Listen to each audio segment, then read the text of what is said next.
A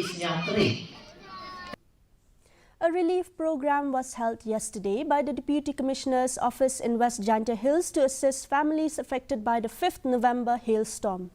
MLA and Muda Chairman Wailat Miki Shilla highlighted the government's commitment to helping victims with Rs 4,000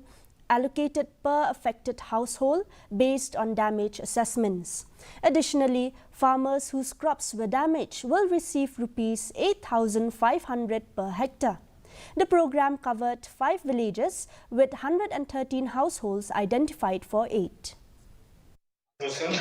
Untuk boyok orang untuk pat we pisu hajar ini meter matok angte madiok danga rak man angte tengah jom selar borak irak bun the boy di kur irak bun henry kate man bukan dem ke guideline ke sorta bu ke man lai ni te daw ki gram server lai ki chathau yo phi le survey gi ka ngon ke jinglut yo phi kate nei te dem hi ke sarkar ko bu ke le kat tu ke jinglut kate persen mira sarkar